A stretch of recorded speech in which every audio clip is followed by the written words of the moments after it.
Salut, toujours avec mon super micro, super bonnette. Alors aujourd'hui dans cette vidéo, je vais vous parler en fait de comment je suis passé, on va dire, de start-upper pauvre à entrepreneur, surtout web, mais je fais pas que du web, mais qui vit très confortablement. Je vais pas parler de revenus ici, mais si vous me suivez, vous savez à peu près. Pourquoi je vous parle de ça? Parce que je vois encore énormément de gens en fait vouloir quitter leur job pour vouloir monter une fameuse start-up. Moi je pensais que c'était fini un peu le délire, et non, c'est pas fini. Et c'est des gens qui vont chercher l'idée du siècle, qui vont vouloir monter le nouveau Facebook, le nouveau Twitter ou Snapchat, qui pour moi d'ailleurs sont des trucs qui ne valent pas un péco, hein, au passage un Twitter ou un Snapchat, mais bon, chacun son point de vue, je sais même pas encore comment ils arrivent à tenir. Et donc des gens en fait qui vont tout lâcher, qui vont passer un an, plutôt que d'essayer de monter un business et de générer de revenus, ils vont passer un an à faire le tour de toutes les aides de leur ville pour essayer de récolter 3000 € ici, 2000 € par là. Ils vont faire tous les concours avec juste un business plan de 20 pages alors qu'ils n'ont rien fait. Ils vont même passer un temps fou à essayer d'aller voir des investisseurs pour lever des fonds.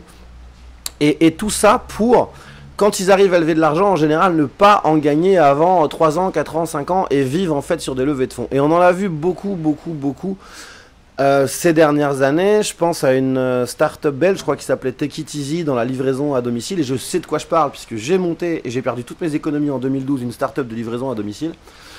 Donc je sais de quoi je parle, sauf qu'eux au passage ils avaient levé je crois 16 ou 24 millions, enfin peu importe. Et on en voit beaucoup. Alors que voilà, donc moi je l'ai fait.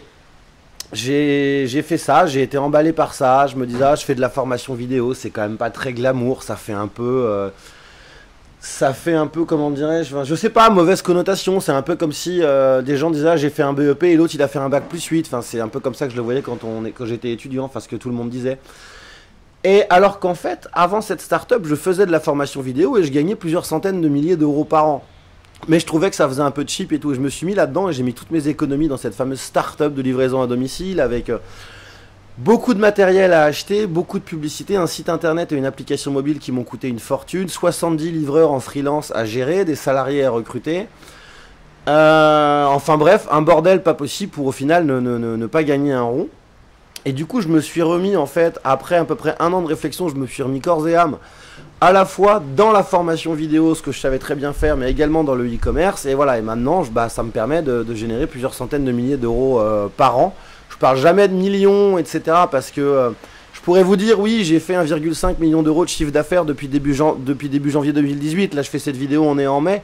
Vous allez me dire, ok, très bien, mais il te reste combien dans ta poche? Et j'ai pas envie de rentrer dans la fiscalité parce que moi, je suis à Maurice. Donc, quand on est à Maurice, il reste beaucoup dans la poche. Mais effectivement, si vous êtes en France, voilà, moi, je connais plein de gens qui font 1 million en France et il leur reste 100 000 à la fin. Ce qui est déjà très bien, vous allez me dire. Mais voilà, je vais pas rentrer dans le débat. Ceux qui me connaissent, j'en parle souvent en live et ainsi de suite.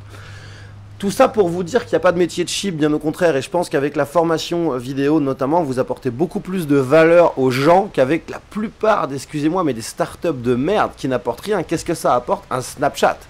Qu'est-ce que ça apporte? Un Twitter. Alors vous allez me dire, oui, ça permet aux journalistes, machin, de s'exprimer. Moi, je vois juste en fait des mecs qui passent leur temps à faire des règlements de compte et s'insulter, ou alors des stars qui vont tweeter des photos. Enfin bref, je vois pas la valeur ajoutée pour les gens, en fait, c'est ça que je veux dire.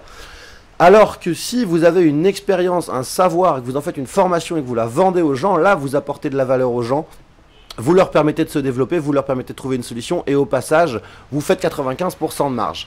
Voilà, c'était le petit constat tout simplement que je voulais vous dire aujourd'hui si vous avez envie de monter quelque chose, un business sur internet, que vous ne savez pas ce que c'est et surtout, si vous vous dites « Ah mais c'est pas possible, quand je vois les autres, il va falloir que j'ai 1 million d'euros, 5 millions d'euros et tout. » Non, formation vidéo, vous commencez, vous avez un ordinateur portable, vous avez un micro, vous avez votre cerveau que vous mettez en route et vas-y c'est parti, roule ma poule comme je dis souvent. Voilà, sur ce je vous dis à très vite pour une prochaine vidéo.